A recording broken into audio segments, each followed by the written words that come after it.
How do we change our energy and how do we sustain it for an extended period of time? How long does that time need to be until we really start to see?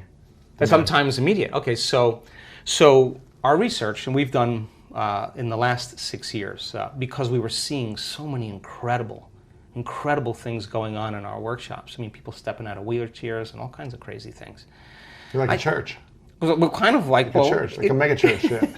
But hopefully not that. Based in science. Yeah, but isn't it amazing that some of these churches, when people get to believe, whether they have science backing it or not, it's the belief in the mind. They step out into the unknown. You can step out of your body and heal yourself, right? Instantaneously.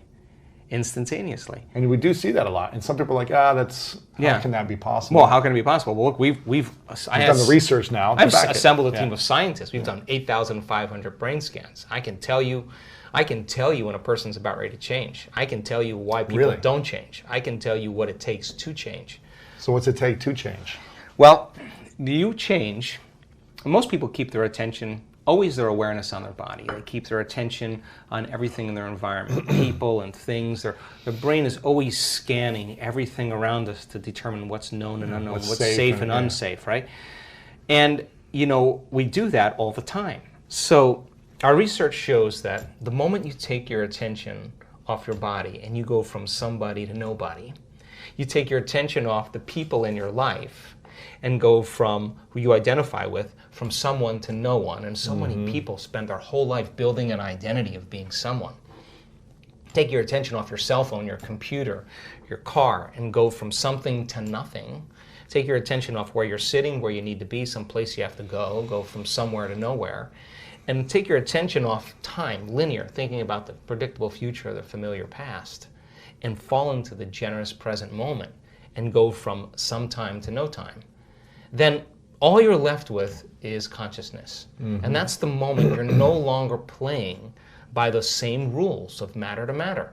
And there's a very elegant moment that takes place in the brain. In fact, I was just showing my research to a group of researchers in Santa Cruz this past week, and they were blown away. And I said, now watch, this person's going to have a transformational moment. They said, how do you know? I go, I've seen enough of these.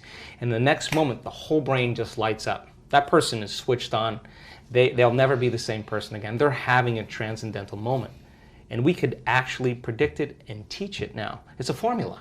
Just like you doing sports, it just becomes a formula. Sure. And then you change the formula and you add to it, right? So when you no longer are identifying with your body, your environment, and time, that's the moment you're pure consciousness. Now, you're just an idea. You're an awareness. Awareness that has nothing to do with local space and time. And now, if you're you can go beyond anything. You can go beyond, and that's when because the brain doesn't change the brain. It takes a long time. It takes a long time for the personality to change the personality, for the ego to change the ego. The programs to change the programs takes forever. Matter takes a long time to change matter. But when you're in this moment, you're no longer playing by those rules. Consciousness is the phenomenon above matter. In fact, consciousness is beginning to activate or manipulate circuits in the brain. People just think the brain is creating consciousness. No, consciousness is executing the brain, right? So then, if the brain can change, then the mind doesn't change the brain. Mind is the brain in action. It's consciousness that changes it. So when people begin to disengage and get beyond themselves, you are at your absolute best when you get beyond yourself. And getting the person to that point. How does someone get to that point? Yeah, so we teach them that formula. We teach them to that point where all of a sudden they reach that generous present moment where they just feel connected. And when they're in that place, all the things they thought they wanted, they actually no longer want because they feel like they already have them. So then imagine living your life from that place. You would be less judgmental, and you would be less frustrated, you would be less impatient. Less reactive, And so the formula then is that it requires a clear intention, which is a coherent brain.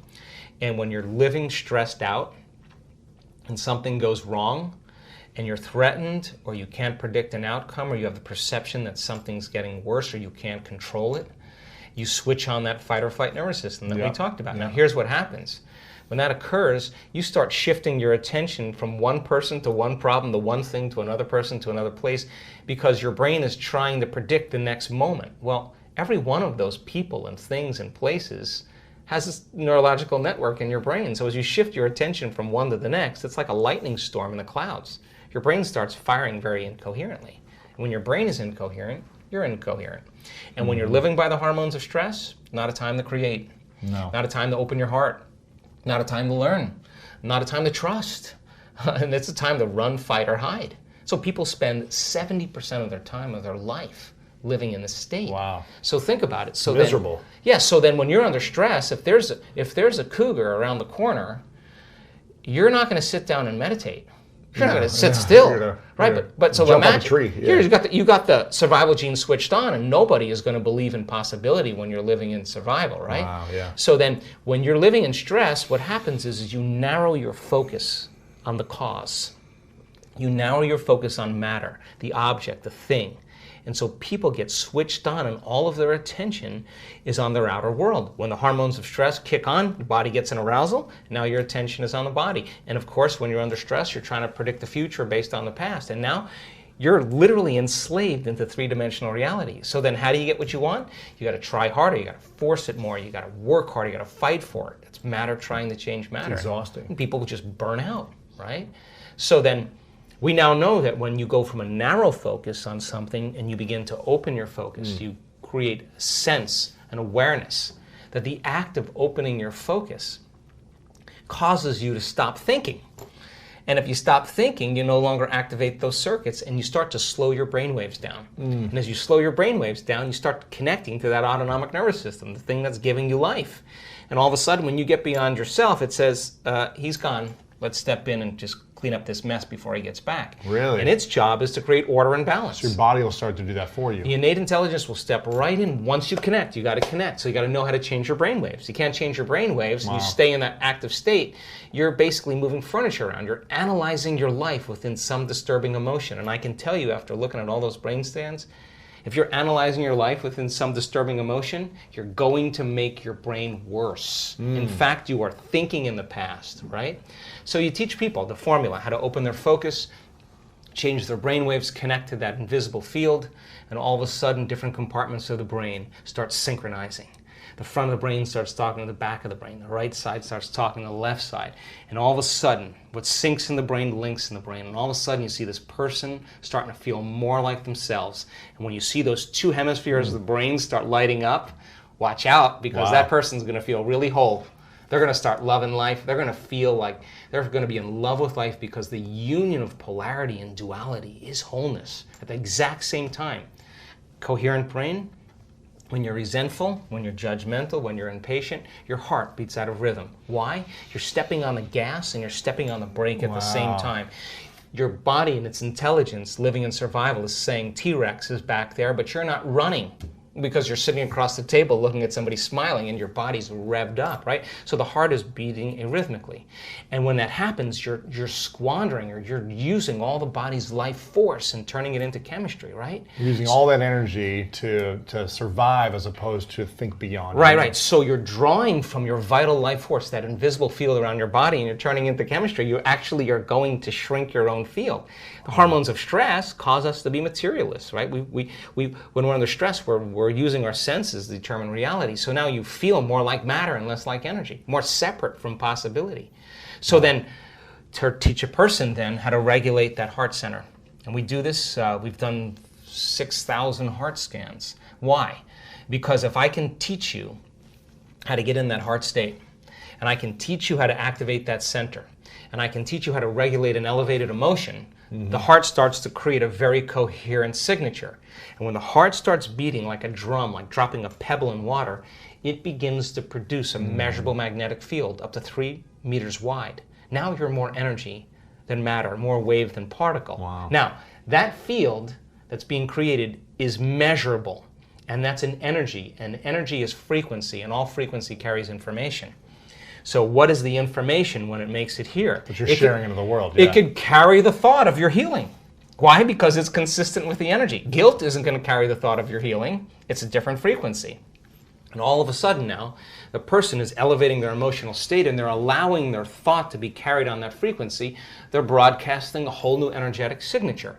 But thoughts are the language of the brain and feelings are the language of the body. And how you think and how you feel creates your state of being. So then the question is, if you keep practicing creating that state of being, it should become familiar to you, yes or no? Yes. The word meditation literally means to become familiar with. So then if you're practicing moving into these elevated states and your heart is coherent and we're measuring and I can say, Lewis, you got it. Now do it for 30 minutes. Now do it for 60 minutes. And you practice creating that coherence. You'll know when you're there and when you're not, yes or no? Sure. And then you would be able to say, like a skill, like anything else, give me a minute. I'm going to step out and you're going to go back in the heart coherence and bring up that state. How Now, do we get there in the heart? oh, well, then we practice the formula. Again, rest your attention, start calling up elevated emotions, and when you start seeing that starts happening, then you sustain it, then you keep practicing, and all of a sudden, it gets longer and longer and longer. Now, what's the relevance behind that? Well, we've measured neurotransmitters. So when a person actually activates their heart, the heart releases a chemical called oxytocin. Oxytocin is actually the love chemical. Oxytocin signals nitric oxide. Nitric oxide signals another chemical called endothelial-derived relaxing factor. What does that do? Causes the vessels in your heart to swell. Wow. You will literally have energy in your heart. You will literally feel like your heart is full. Now, once you have that feeling, you're not going to want to trade that feeling for anyone or anything. You're going to say, why would I judge that person? If I judge that person, I'm going to lose this feeling. Now, all of a sudden, you're self-regulating.